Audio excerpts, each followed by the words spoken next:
Sorry, I had to adjust my mic there real quick. welcome, everybody. It is Friday, February the 19th, and tonight we have a Smackdown show, the Go Home Smackdown show for Elimination Chamber. And then, of course, on Sunday we have the Elimination Chamber. And there's only a few matches scheduled for right now, and like 4. And I just want to go over some quick predictions on that.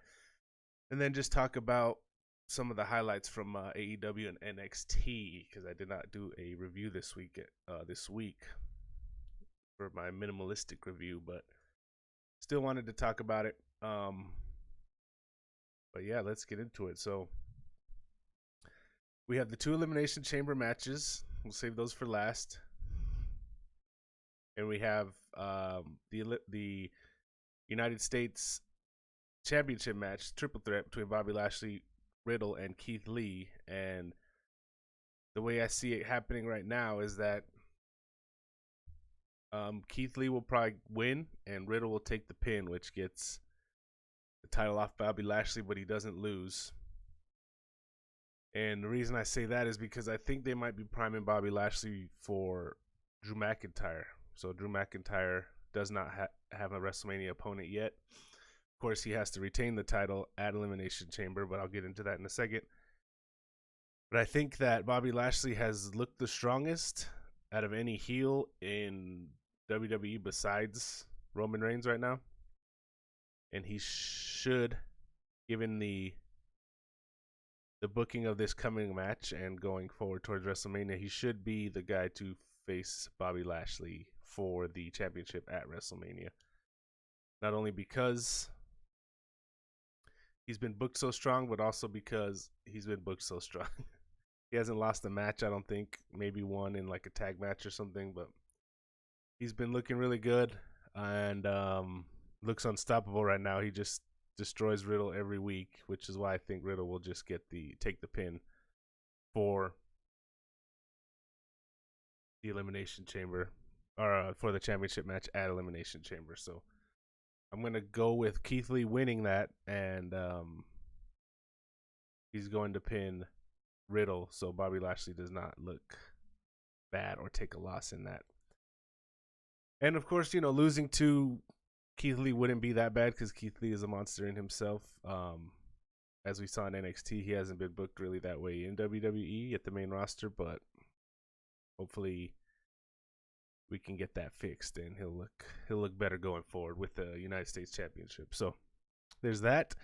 And then we have the Raw, so we'll just go right into it. The Raw Elimination Chamber match, which of course has is being the WWE Championship's being defended at with of course Drew McIntyre's in it. And we have Sheamus, AJ Styles, Randy Orton, Jeff Hardy, and the newly added Kofi Kingston, who who beat Miz in a one-on-one match to qualify for the Elimination Chamber. So the story of this, of course, is Sheamus has the final entry into the Elimination Chamber, so his pod will open last.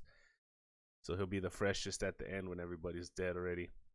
But as far as the way this story goes, I don't think there's anyone who looks or who has looked good enough to beat Drew McIntyre. So I believe Drew McIntyre will retain and go on to WrestleMania, of course, and like I said, face Bobby Lashley at WrestleMania for the championship.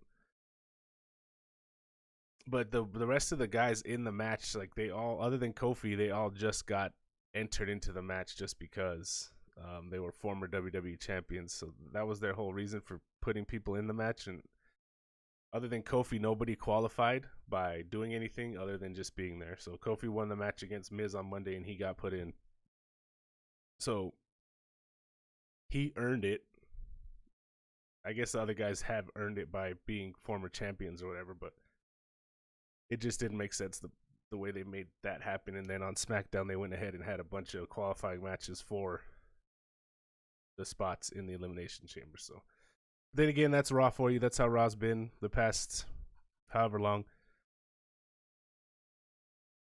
So doesn't need to make much sense, I guess, if you're on Raw. As long as Drew McIntyre's involved and he's winning, they think it's okay. So But I do think Drew McIntyre is going to win this. I'm sure it'll come down to him and Sheamus, and he'll overcome since Sheamus got the visual pin on him this past week to get the last spot in the Elimination Chamber.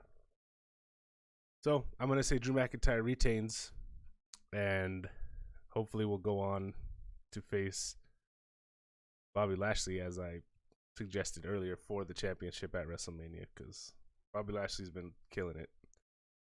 And then we have the Smackdown Elimination Chamber, which of course has Kevin Owens and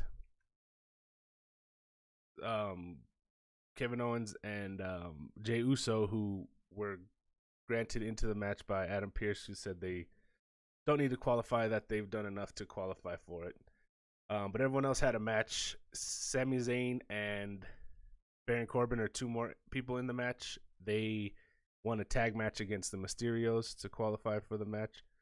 So they did that, and then they also qualified who were the other two? Cesaro and Daniel Bryan qualified by winning a tag match as well to get into the Elimination Chamber. So we had some qualifying matches for most of the spots in that. In the original plan was supposed to be Roman Reigns was going to defend, much like Drew McIntyre, in the Elimination Chamber match, but Roman Reigns just said, nah, I'm not going to do that. You can't fire me because I'm Roman Reigns and it's this close to WrestleMania. And last year when I wasn't there were no fans. Of course, that wasn't the reason. It wasn't because Roman wasn't there, but that was a nice callback for him. Or Paul Heyman used that in defense of their decision to not defend the title in the match. So Paul Heyman basically said in his contract it is stated that he does have to defend the championship at Elimination Chamber, but it doesn't say in the Elimination Chamber. So what they came up with is those 6 guys. Again, it's Sami Zayn, Daniel Bryan, Baron Corbin, Cesaro, Jey Uso, and Kevin Owens. And the winner will get in a Universal Championship match following their Elimination Chamber match. So the way it's been presented, it looks like it's going to be immediately after that match. I don't know if maybe they're going to try to pull one over on Roman and have that match first, and then he gets to defend it at the end of the pay-per-view, maybe to give the opponent some rest. I don't know, but the way I see this going, the way I want it to go is I want to see Cesaro win, and since he's so beat up, it won't look too bad when he loses to Roman Reigns, because no one's going to beat Roman Reigns right now. So if he wins, has a hero spot, looks like he's about to beat Roman, and then maybe Jey Uso gets involved or something, some shenanigans happen and he loses. But as long as they keep Cesaro strong, keep pushing him forward, I like what they're doing with him. And they seem to be high on him right now. I mean, of course, they do that every now and then, and then Vince is like, nah, he doesn't have it. And then he'll push him back down the card. But hopefully he can get that hero spot and get a little momentum, and that'd be nice to see Cesaro win. And I'm sure he could have a banger with Roman anyways. They're both hard hitting and whatnot. So, but what I think's gonna happen is that Jey Uso's gonna win somehow, and he's just gonna lay down for Roman, or maybe he's gonna lay down, but then kind of second guess it. Maybe kick out instinctually or whatever, and then they have their moment what the hell are you doing? And then he just oh yeah, my bad, and then does it. But so I think Jey Uso's gonna win, and they're gonna have some sort of shenanigans to keep Roman Reigns from having to actually defend the title. But I guess we'll see what happens. So, and then of course, the 4th match that's scheduled is Roman Reigns versus the winner of that match. So whoever comes out of that match, I'm guessing it'll be Jey Uso, but whoever does, I'm going to say that Roman Reigns retains the Universal Championship regardless. So we have, just to recap, Keith Lee winning the United States Championship. I have Drew McIntyre retaining in the Elimination Chamber, Jey Uso winning the SmackDown Elimination Chamber, and Roman Reigns retaining the Universal Championship against Jey Uso. So tonight is SmackDown, so there's probably going to be some more stuff added. I'm guessing Big E will have another match with Apollo, which that's fine. Not too big on that. I've seen it a bunch of times, but Big E should retain. I mean, there's no reason he shouldn't. And then they should end that situation with Apollo for good. Excuse me.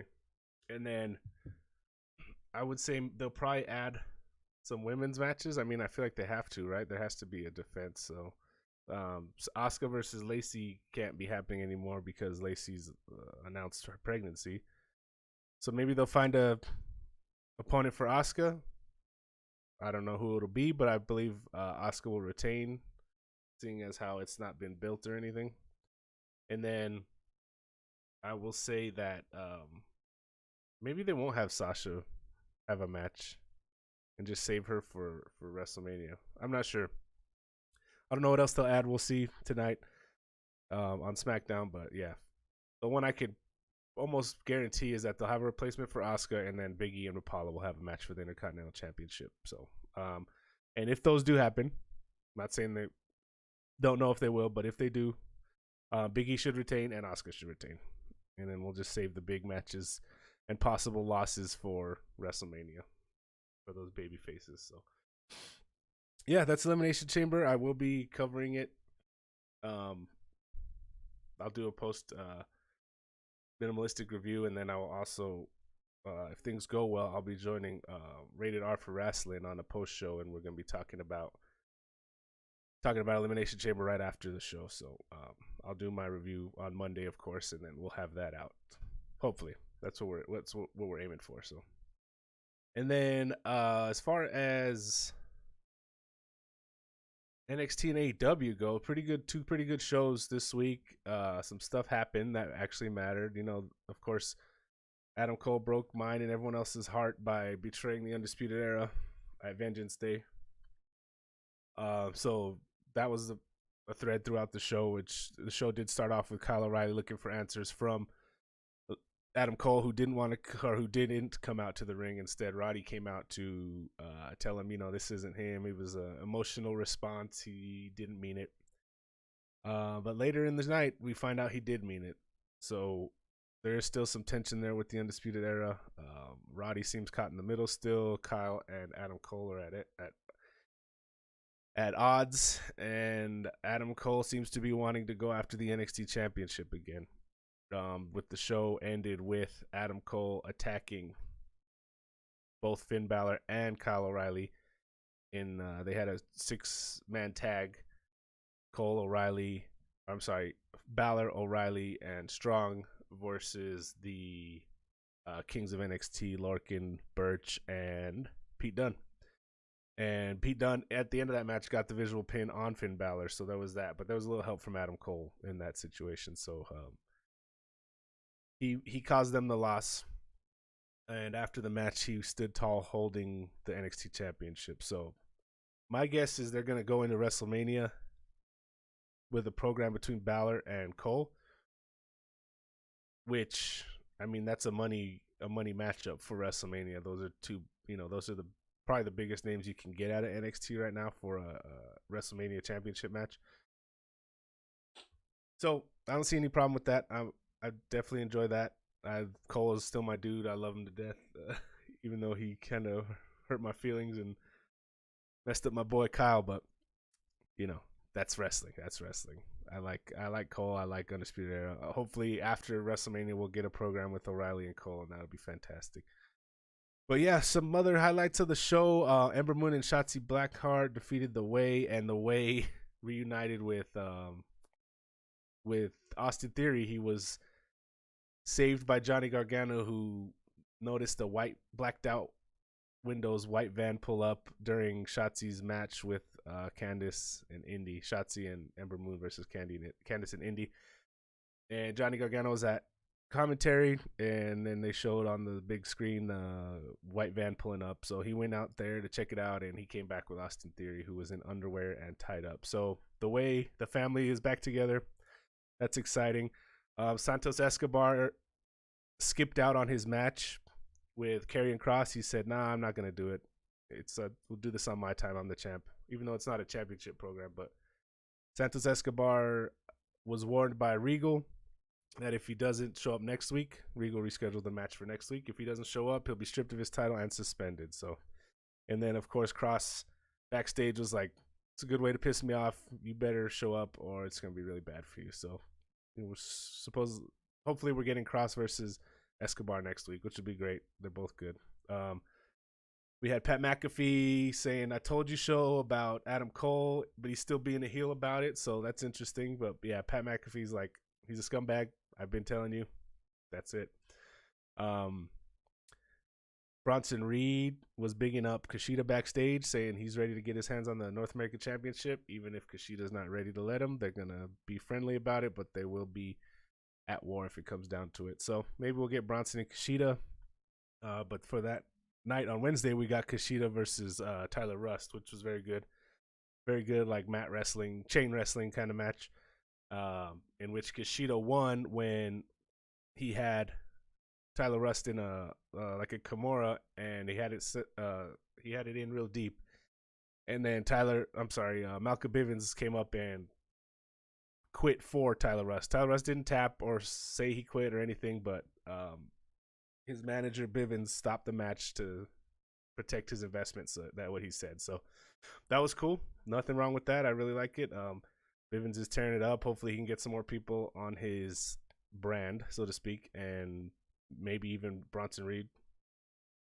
He gets some people on there to make them look good because he's a good talker, and there's some good wrestlers that need some mouthpieces in NXT. So that was cool. We had Leon Ruff and Isaiah Swerve Scott.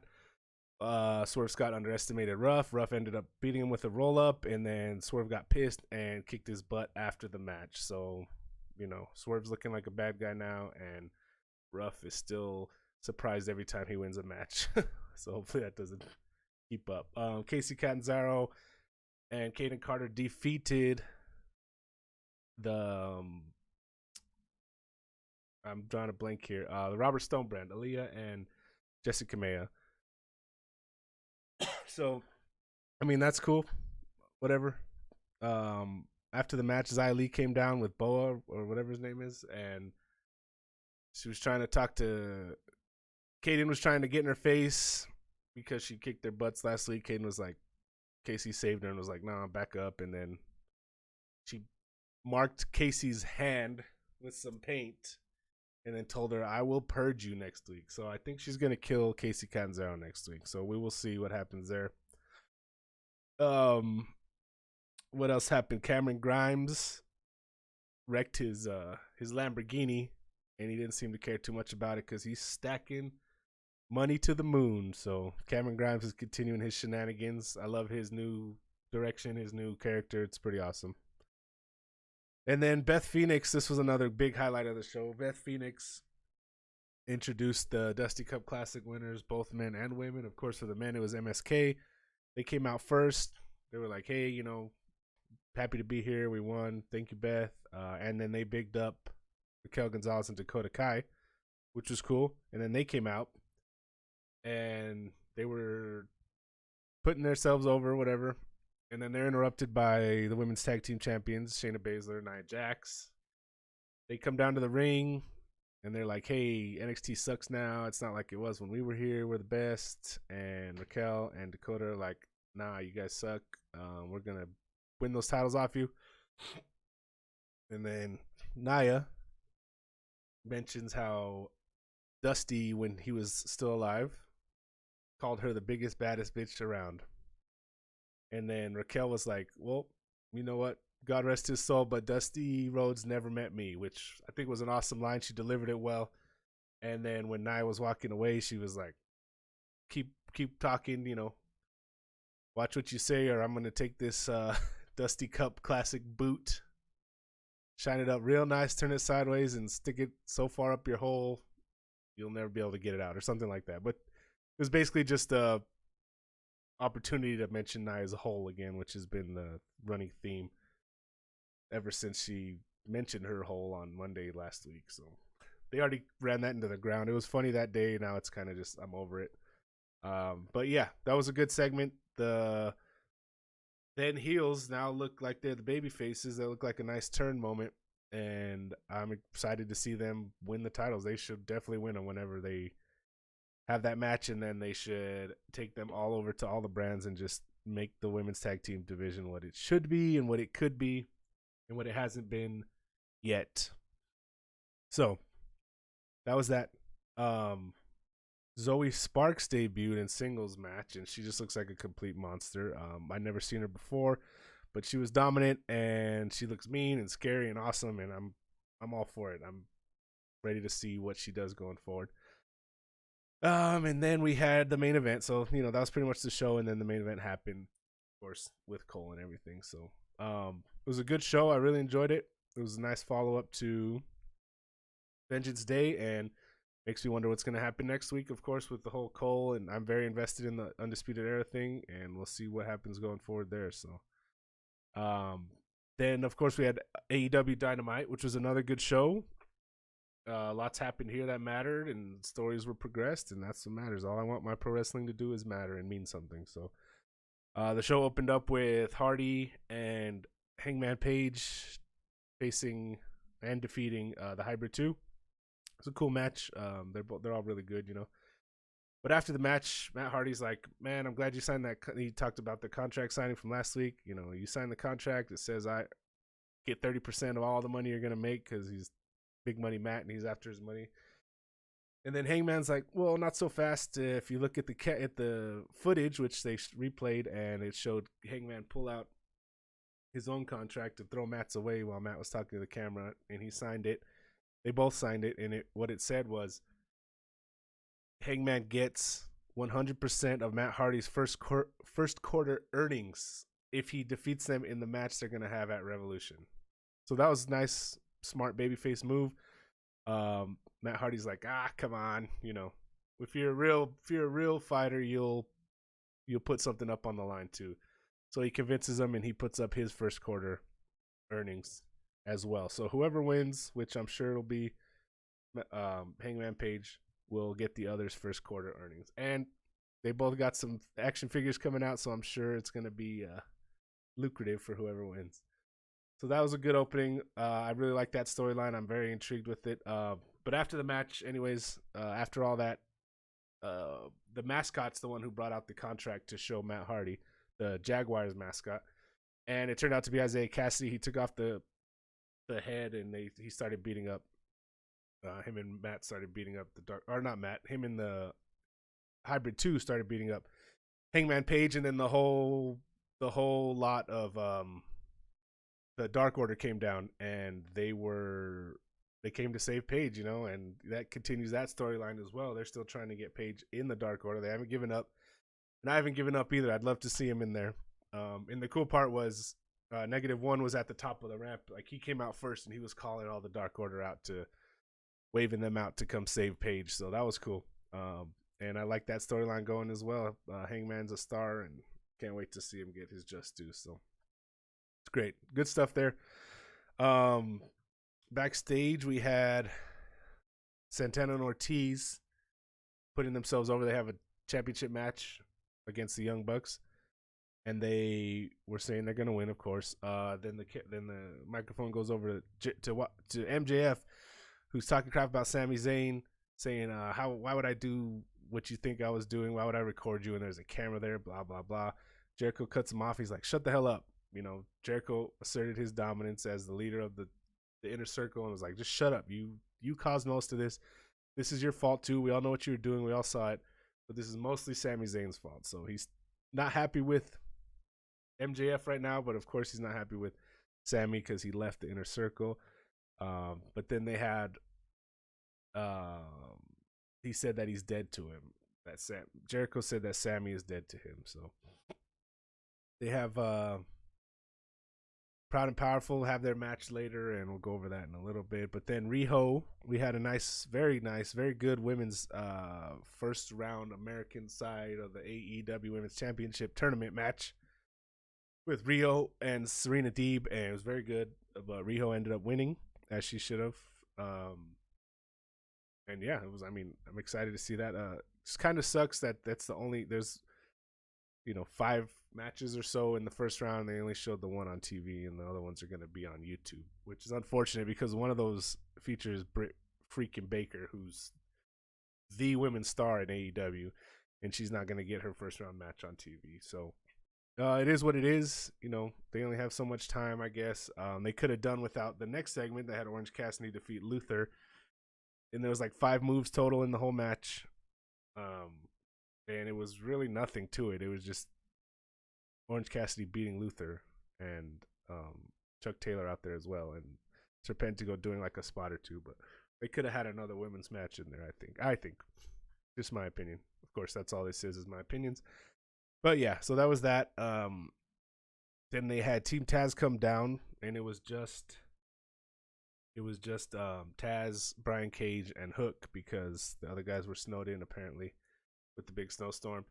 But yeah, they call out Taz, or they call out Sting. Sting comes down, of course, and Taz is like, "Hey, you're not a big man. You can't do anything without that bat. Why don't we see what happens when you put that bat down?" So Sting puts the bat down, and he gets his ass kicked, basically, which is fine because he is 61 years old. He shouldn't be beating up Brian Cage, even if he is Sting. But yeah, he came down, and that happened, and then he got powerbombed to freaking hell by Brian Cage, which was a little scary, but hey, he was fine. You know, I'm sure he had to get it approved and all that. He's not just going to do it because he wants to. I mean, he has his health and safety on the line, so he was fine with it. Yeah, and then he was just laying there. He looked dead, staring up into the lights, eyes glazed over and everything. So it was good. We'll see how the street fight goes with them. Not too sure if they're going to do like cinematic, pre-recorded, or if it's going to be live, but we'll see. It should be good either way. And then Eddie Kingston cuts a badass promo running down Mox, Phoenix, and Lance Archer, who has problems with all of them. But Mox, he's focused mostly on Moxley, saying he's basically obsessed with trying to beat him. He hasn't beat Mox yet, and he can't do anything. He's tried all the liquor, all the drugs, all the women to get over it, and he can't get over it. So he won't get over it until he defeats John Moxley. So, I mean, Eddie's good at talking, of course. That was a fantastic promo by him. JR called Kenny Omega the WWE champion live on air, so that happened, which was crazy, but I mean, it did happen. And he had a funny little not backstage, but a little video where he was reading the Young Bucks' new book, Killing the Business, to some young kids in a classroom. So he's trying to look like the all good doing champion, but you know, he's really a scumbag. So then they have to leave, and the kids are upset, and then they beat up Nakazawa. Poor Nakazawa just gets beat up. Then we had the tag team match, Santana and Ortiz versus the Young Bucks. The Young Bucks won. It was a very good match. There was one problem at the end where there was supposed to be a saved pinfall that they kind of missed, noticeably missed. I know a lot of people said it took them out of the match, like they didn't enjoy it as much because of that. I don't see the big deal. I mean, mistakes happen in wrestling all the time. No problem for me with that. You know, the match was good enough to save any kind of like issue like that for me. So, but anyways, during the match, MJF is going to interfere, kind of obviously, and he gets himself and the rest of the Inner Circle kicked from ringside, which didn't go over well with Jericho. Of course, he's not very happy with that. So it looks like MJF is weaving his little web to destroy the Inner Circle from inside. I'm not sure if that's what's happening, if that's what he's gonna do, but that's what it looks like. And then we have after the match, the Good Brothers. I'm sorry, Kenny Omega, Don Callis, and the Good Brothers throughout the match were watching backstage in like a very WWE way. Like Kenny's body, like the TV was here, Kenny's body's this way, and he's turned like completely around his neck, so it looks like he's, you know, WWE when they're watching backstage, they're completely like the weirdest angles ever. No one watches TV that way, so they were making fun of that, which there's no problem with that. I know people get mad when they poke fun of each other, but it's all in good fun, I'm sure. But yeah, so anyways, after the match, the Inner Circle comes down, starts beating up the Bucks, and then Callis and them are watching, and Kenny's like, "Hey, I gotta go save him." Kind of wanting to go save him, and Callis is like, "No, you shouldn't." Blah blah blah. And then he sends the Good Brothers out after so long. It took them forever, and then they kind of just like, you know, lollygag into the ring and blah blah. By then, everyone's like running away, so they didn't really do anything. But in that time, MJF had Salt of the Earth on Matt, and Jericho had the Walls of Jericho on Nick Jackson. They were both tapping, so they are the challengers at Revolution for the tag team championships. So they had a visual tap out on the champions, which is good storytelling going into that match. So that was another good segment there. The whole dissension with whatever Callis is up to, if Kenny's really that blinded by Callis or if Kenny's part of it. And then, the Good Brothers trying to, seems like, sabotage the Young Bucks every chance they get. So that was cool.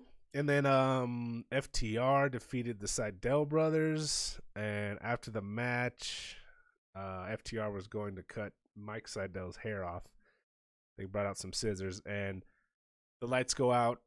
And then there's like a video of Luchasaurus silhouette and his mask that was missing the horns there in the forefront, and then the lights come back on and they're just in the ring. So I mean, cool. Did they beat him up? I mean, it's cool. I like that Luchasaurus has his horns back.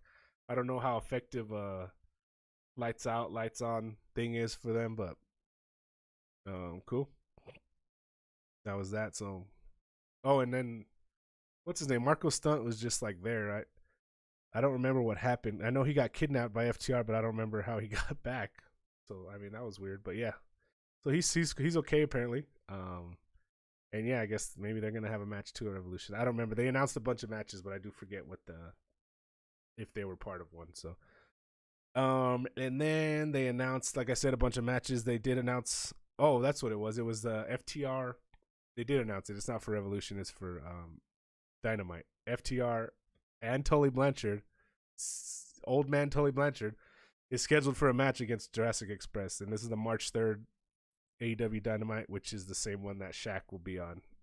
So they're planning for a big show there, as is NXT, because their tag team championship matches are on that day as well. So a couple of big shows. I mean, that's exciting, something to look forward to. And then what else did we have? Moxley cutting a promo on Kenta and Kingston and Omega. He's got 3 kind of feuds going on as well right now, so he's gonna kill everyone. Basically, he says he's facing Kenta. I think he said February 26th, maybe 28th, 26th on New Japan Strong. That's a Friday, yeah. February 26th on New Japan Strong. I know I previously said New Beginning. I feel like it was scheduled for that. Maybe I was just reading it wrong. I don't know. But New Japan Strong, Kenny Omega, Kenta and Moxley for the IWGP United States Heavyweight Championship. Should be good. Lots of build. And then we had the main event. It was Moxley, Archer, and Phoenix against the family, Butcher Blade and Eddie Kingston. And, of course, the good guys won. Moxley, Lance, and Rey Fenix defeated them. Moxley got the pin on Kingston, which sucks because I like to see Kingston do well and win. He hasn't been doing much winning in AEW, but his promos are so good it kind of saves him, I guess. But anyways, the story of this was after the match. So Mox is celebrating on the turnbuckle. He gets attacked by the Good Brothers from behind. They kind of pin his arms back and hold him down. Kenny comes out, and he's like, yeah, I know, I owe you or I see in your contract, you and Tony Khan manipulated a contract to get you a rematch clause. So he does get a rematch, and Kenny's like, I can't beat you in a straight up match because you complain. I can't do any kind of match with you because I can't seem to get over you when it comes to winning. So he decides to make their championship match at Revolution, which is going to happen, a exploding barbed wire match, death match, which, I mean, that's some crazy stuff that's going to happen in the United States. Those matches used to be big in like Japan, like Terry Funk and Mick Foley and can't even think whoever. I know a bunch of Japanese wrestlers that would do that. That's crazy. That's what they're doing though. An exploding barbed wire death match for the AEW Championship. So, I mean, I can't say I'm not gonna watch it because I know I am, because it's very interesting and I've never actually watched one, which I'll probably do before Revolution just to get myself ready. But man, it sounds a little crazy, you know. Yeah, I don't know what to think of it as far as right now. I just hope it's good, and I hope nobody gets hurt, especially Mox, who has a baby being born soon. And I'm sure that something's gonna happen to him in this match that's gonna write him off for a while, so he can go home and be with his wife Renee and their new baby girl, I believe they're having. That's coming. So, yeah, that was AEW. They got into a little spat after that. After he announced that Moxley had butted him, and then he killed him with a couple of V triggers. But yeah, that was they announced that match, and like I said, I can't say I'm not gonna watch it because I know I'm going to, but it's gonna be crazy. So if y'all have any recommendation of barbed wire exploding death matches that I should watch to prepare myself for this, because I'm, like I said, I've never watched one, go ahead and leave them in the comments, and hit me up on Twitter at Matty B Wrestling, or Facebook as well, Matty B Wrestling, Instagram Matty_B_Wrestling, and send me some suggestions if you'd like, so I could be prepared for this. And yeah, that was NXT and AEW, and then of course my predictions for Elimination Chamber, which is this Sunday. And yeah, let me know what you guys think of my predictions. Let me know what you thought of the Wednesday night shows and what happened there. What you think of this death match? What you think of Matt Hardy and Hangman having a match together for their money, a big money match? And then of course for what you think of the whole Undisputed Era thing. I think it's all really good stuff. It's keeping me very interested in coming back to watch the shows each week. As if, I mean, they didn't need that because I was going to watch them anyways, even if it was just for the pure good wrestling that happens on those shows, especially NXT. But good storylines also help because it makes you care about the people involved. And I really do care about a lot of the people involved right now. So thank you guys for watching. If you like the video, if you like what I had to say, go ahead and leave a thumbs up. If you like the channel, if you want to see some more videos from me, go ahead and hit subscribe, tap the bell, and for notifications. And if you want to follow me on Instagram, like I said, or Twitter or Facebook, everything Matty B Wrestling. I have that logo everywhere with the NWO logo. I should be having some shirts soon, ready to sell. Sizes small through 2XL, and I have a really good friend with his clothing company, Clockwork Clothing Company, who's making that happen for me. So shout out to him, and shout out to everybody who came to hang out, and I will see y'all after Smackdown, and of course after the Elimination Chamber. Peace.